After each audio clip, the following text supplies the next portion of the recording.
नमस्कार, बहुत स्वागत है आपका ओंकार न्यूज में। मैं हूं आपके साथ ज्योति यादव। तो बुलेटिन की शुरुआत करेंगे दिल्ली एनसीआर की खबरों के साथ। दिल्ली के जंतर मंतर पर फिर भारत के टॉप पहलवानों ने विरोध प्रदर्शन शुरू कर दिया है। 7 महीने पहले पहलवानों ने महासंघ के प्रमुख बृजभूषण शरण सिंह के खिलाफ मध्य दिल्ली के कनॉट प्लेस पुलिस थाने में यौन उत्पीड़न की शिकायत दर्ज कराई है। इस साल की शुरुआत में भी पहलवानों ने भारतीय कुश्ती महासंघ और अन्य ट्रेनर्स के खिलाफ विरोध किया था, लेकिन पहलवान बजरंग पुनिया ने कहा कि जब तक बृजभूषण को गिरफ्तार नहीं किया जाता तब तक हम यहां से नहीं जाएंगे। वहीं विनेश फोगाट ने कहा, बार बार कोशिश करने के बावजूद सरकार की तरफ से कोई प्रतिक्रिया नहीं मिल रही है। हम न्याय मिलने तक यहीं खाएंगे और यहीं सोएंगे। हम 3 महीने से खेल मंत्री अनुराग ठाकुर और अन्य संबंधित प्राधिकरण को संपर्क करने की कोशिश भी कर रहे हैं और समिति के सदस्य हमें जवाब नहीं दे रहा है। खेल मंत्रालय ने भी हमें कुछ नहीं कहा और वे हमारा फोन भी नहीं उठाते।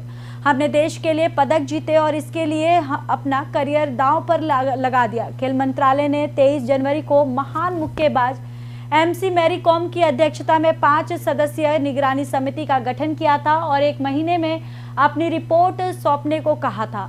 बाद में रिपोर्ट सौंपने की समय सीमा 2 सप्ताह बढ़ा दी गई और प्रदर्शनकारी पहलवानों की अपील पर बबीता फोगाट को जांच पैनल ने अपने 6ठे सदस्य के रूप में शामिल कर लिया है। समिति ने अप्रैल के पहले सप्ताह में अपनी रिपोर्ट प्रस्तुत की है। तो आपको बताते चले कि दिल्ली में फिर से पहलवानों का विरोध प्रदर्शन शुरू हो गया है। दरअसल उनका कहना है कि सरकार की तरफ से उन्हें कोई प्रतिक्रिया नहीं मिल रही है। दरअसल बृजभूषण के खिलाफ उन्होंने यौन उत्पीड़न के खिलाफ ये धरना प्रदर्शन कर रहे हैं और साथ ही साथ उनका कहना है कि सरकार उनकी मांग पूरी नहीं कर रही है और अब उनका कहना है कि हम यहीं पर धरना प्रदर्शन करेंगे और हम यहीं पर खाएंगे और यहीं पे सोएंगे। दरअसल बृजभूषण को गिरफ्तार नहीं किया जाता है तब तक यहाँ से नहीं जाएंगे, ऐसा उनका कहना है। और वहीं विनेश फोगाट ने कहा कि बार बार कोशिश करने के बावजूद सरकार की तरफ से कोई प्रतिक्रिया नहीं मिल रही है। हम न्याय मिलने तक यही खाएंगे और सोएंगे। हम 3 महीने से खेल मंत्री अनुराग ठाकुर और अन्य संबंधित प्राधिकरण के संपर्क करने की कोशिश भी कर रहे हैं। समिति के सदस्य हमें जवाब नहीं दे रहा। खेल मंत्रालय ने हमें सब कुछ हमें कहा है और हमारा फोन भी नहीं उठाते। हमने देश के लिए पदक जीते हैं और इसके लिए अपना करियर दांव पर लगाया है। वहीं खेल मंत्रालय ने 23 जनवरी को महान मुक्केबाज MC मैरी कॉम की अध्यक्षता में 5 सदस्यीय निगरानी समिति का गठन किया था और 1 महीने में अपनी रिपोर्ट सौंपने को भी कहा था। बाद में रिपोर्ट सौंपने की समय समाप्त 2 सप्ताह बढ़ा दी गई है और प्रदर्शनकारी पहलवानों की अपील पर बबीता फोगाट को जांच पैनल में अपने 6ठे सदस्य के रूप में शामिल कर लिया गया है। वहीं समिति ने अप्रैल के पहले सप्ताह में अपनी रिपोर्ट प्रस्तुत की है।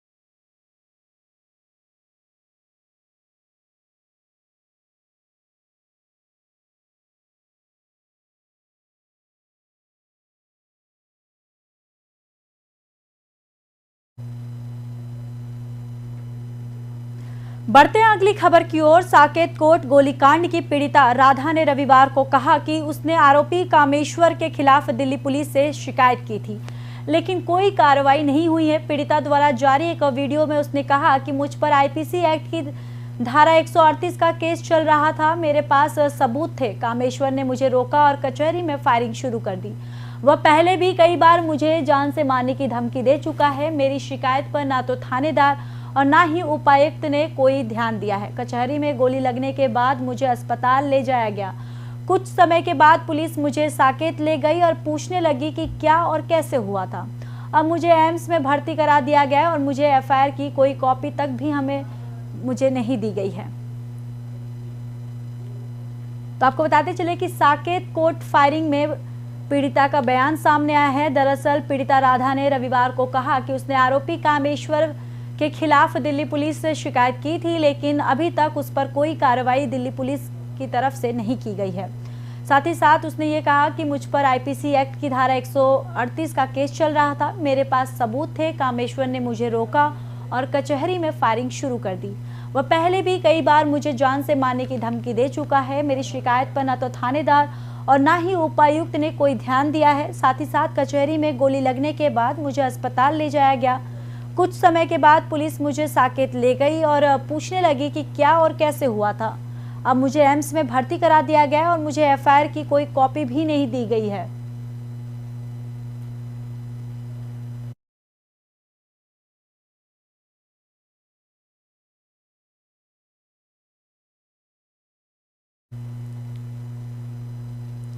तो वहीं नगर निगम ने 600 विकल्प स्टोर शुरू किए, जहां पर मेयर शैली ओब्रॉय ने औपचारिक रूप से शुभारंभ किया है और साथ ही साथ निगम के 400 विकल्प स्टोर पहले से हैं। वहीं उपभोक्ता घर से थैला लाना भूल जाते हैं तो इनमें से किसी भी स्टोर से कपड़े का थैला उधार ले सकते हैं। निगम को उम्मीद है कि इन 1000 विकल्प स्टोर का नागरिक लाभ उठाएंगे और प्लास्टिक की थैलियों का इस्तेमाल बंद करेंगे। साथ ही साथ दिल्ली में रोजाना 11,000 टन कचरा निकलता है, जिसमें से करीब 10% हिस्सा प्लास्टिक कचरे का होता है। सिंगल यूज प्लास्टिक पर प्रतिबंध लगने के बाद निगम ने 100 डेज टू बीट प्लास्टिक अभियान चलाया है। शनिवार को अभियान पूरा हो गया, लेकिन अभी भी दिल्ली के बाजारों में धड़ल्ले से प्लास्टिक की थैलियां इस्तेमाल की जा रही हैं। इसके लिए दुकानदारों के साथ साथ आम नागरिक भी जिम्मेदार है। लोग घर से सामान खरीदने आते हैं तो ज्यादातर लोगों के पास थैले नहीं होते, इसलिए दुकानदार की भी मजबूरी होती है कि वे प्रतिबंधित थैलियों लोगों को सामान देते हैं। तो नगर निगम ने खोले हैं 1000 विकल्प स्टोर, जहां पर आपको बताते चले कि इसका मेयर शैली ओब्रॉय ने शुभारंभ किया है। वहीं आपको बताते चले कि उपभोक्ता घर से थैला लाना भूल जाते हैं तो इनमें से किसी भी स्टोर से कपड़े का थैला उधार ले सकते हैं। साथ ही साथ निगम को उम्मीद है कि इन 1000 विकल्प स्टोर का नागरिक लाभ उठाएंगे और प्लास्टिक की थैलियों का इस्तेमाल बंद करेंगे। वहीं दिल्ली में रोजाना 11,000 टन कचरा निकलता है, जिसमें से करीब 10% हिस्सा प्लास्टिक कचरे का होता है। सिंगल यूज प्लास्टिक पर प्रतिबंध लगने के बाद से निगम ने 100 डेज टू बीट प्लास्टिक अभियान चलाया। शनिवार को अभियान पूरा हो गया, लेकिन अभी भी दिल्ली के बाजारों में धड़ल्ले से प्लास्टिक की थैलियां इस्तेमाल की जा रही हैं। इसके लिए दुकानदारों के साथ साथ आम नागरिक भी जिम्मेदार है। लोग घर से सामान खरीदने आते हैं तो ज्यादातर लोगों के पास थैले नहीं होते, इसलिए दुकानदार की भी मजबूरी होती है कि वे प्रतिबंधित थैलियों लोगों को सामान देते हैं।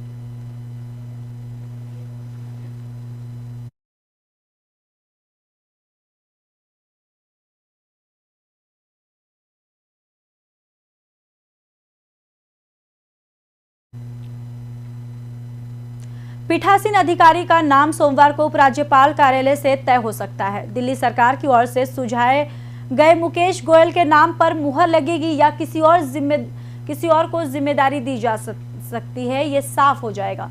मेयर का चुनाव 26 अप्रैल को होना है। चुनाव से करीब 48 घंटे पहले निगम सदस्य और चुनाव में भाग लेने वाले सांसदों और विधायकों को इसकी लिखित में अधिसूचना जारी करने का प्रावधान है। उम्मीद है इससे पहले पीठासीन अधिकारी का नाम तय हो जाएगा। निगम अधिनियम 1957 की धारा 77 तहत मेयर डिप्टी मेयर चुनाव के लिए पीठासीन अधिकारी चुनने का अधिकार उपराज्यपाल का है। वे किसी भी पार्षद को विवेक के आधार पर पीठासीन अधिकारी नियुक्त कर सकते हैं। केवल वह चुनाव का प्रत्याशी नहीं होना चाहिए। अभी तक यह परिपाटी रही है और उपराज्यपाल की तरफ से किसी अनुभवी या वरिष्ठ पार्षद को पीठासीन अधिकारी नियुक्त किया जा सकता है। तो 26 अप्रैल को हो सकता है मेयर का। आपको बताते चले कि चुनाव से करीब 48 घंटे पहले निगम सदस्यों और चुनाव में भाग लेने वाले सांसदों और विधायकों को इसकी लिखित में अधिसूचना जारी करने का प्रावधान है। साथ ही साथ उम्मीद है कि इससे पहले पीठासीन अधिकारी का नाम तय हो जाए। निगम अधिनियम 1957 की धारा 77 के तहत मेयर डिप्टी मेयर चुनाव के लिए पीठासीन अधिकारी चुनने का अधिकार उपराज्यपाल का है और वे किसी भी पार्षद को विवेक के आधार पर पीठासीन अधिकारी नियुक्त कर सकते हैं। केवल वह चुनाव का प्रत्याशी नहीं होना चाहिए और अभी तक यह परिपाटी रही है कि उपराज्यपाल की तरफ से किसी अनुभवी या वरिष्ठ पार्षद को पीठासीन अधिकारी नियुक्त किया जाता है।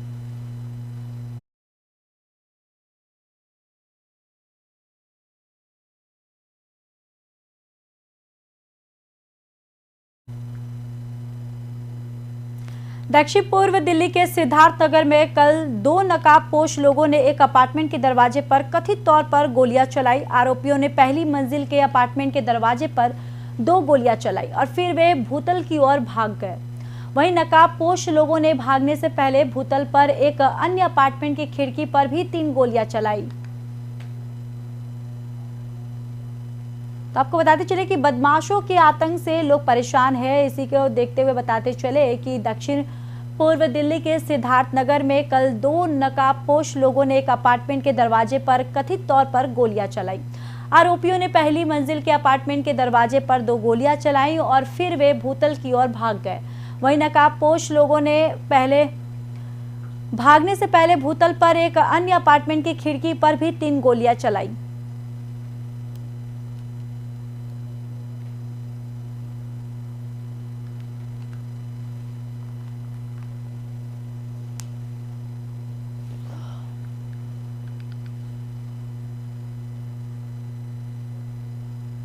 दिल्ली के कुछ इलाकों में हुई बूंदाबांदी और तेज हवाओं से मौसम पूरी तरह से बदल गया है। कुछ इलाकों में रविवार की सुबह हल्की बारिश से पारा सामान्य से 6 डिग्री तक नीचे गिर गया। इससे शाम तक मौसम सुहाना हो गया। मौसम विभाग के मुताबिक ये भी जताया जा रहा है कि सोमवार को भी हल्की बारिश हो सकती है।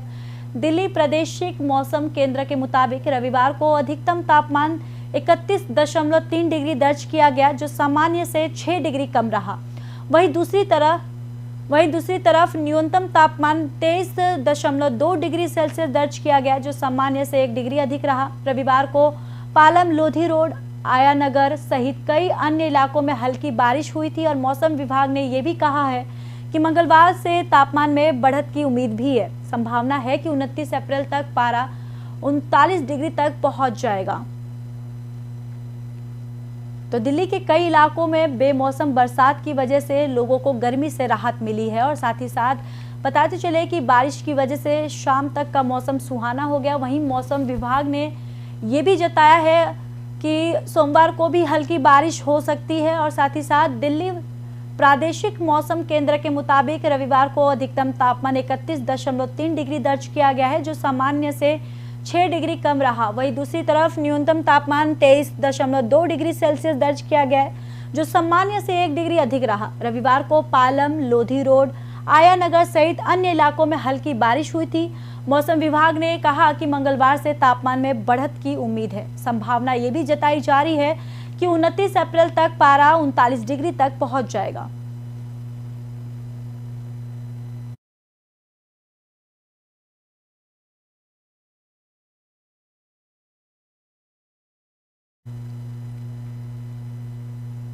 तो वहीं कमला मार्केट इलाके में रविवार शाम को लोगों की जान जोखिम में डालकर कुछ लोगों ने सड़क पर खुलेआम तांगा दौड़ लगा दी। बताते चले कि तांगे को रास्ता देने के लिए कुछ लोग स्कूटी और बाइक पर सवार होकर शोर मचा रहे हैं। इस बात की जानकारी मिलने के बाद पुलिस ने कमला मार्केट इलाके में बैरिकेड लगाकर 4 तांगे, 2 स्कूटी और 1 बाइक जब्त कर ली है। पुलिस ने तांगों पर सवार 6 लोगों और स्कूटी और बाइक पर सवार 4 लोगों को गिरफ्तार कर लिया। इनके खिलाफ पुलिस ने सड़क पर चलने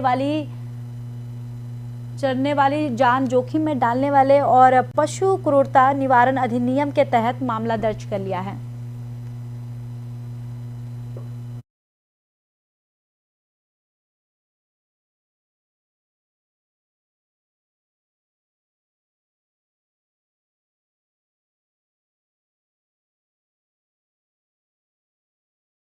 कमला मार्केट इलाके में रविवार शाम लोगों की जान जोखिम में डालकर कुछ लोगों ने सड़क पर खुलेआम तांगा दौड़ लगा दी है।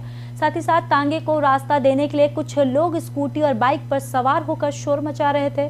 इस बात की जानकारी मिलने के बाद पुलिस ने कमला मार्केट इलाके में बैरिकेड लगाकर 4 तांगे, 2 स्कूटी और 1 बाइक जब्त कर ली। वहीं पुलिस ने तांगों पर सवार 6 लोगों और स्कूटी और बाइक पर सवार 4 लोगों को गिरफ्तार कर लिया। इनके खिलाफ पुलिस ने सड़क पर चलने वालों की जान जोखिम में डालने और पशु क्रूरता निवारण अधिनियम के तहत मामला दर्ज कर लिया है।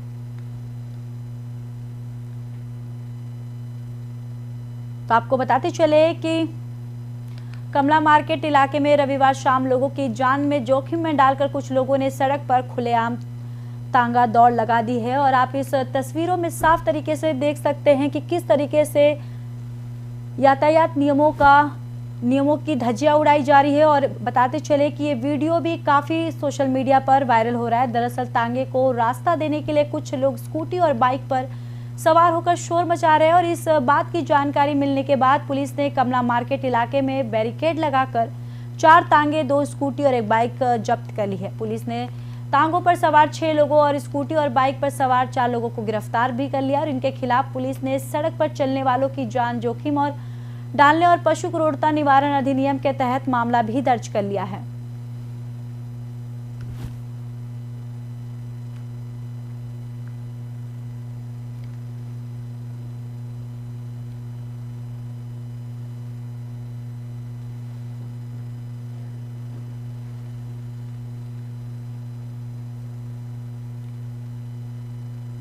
फिलहाल दिल्ली एनसीआर के बुलेटिन में बस इतना ही। बाकी देश और दुनिया की खबरों के लिए देखते रहिए ओंकार न्यूज।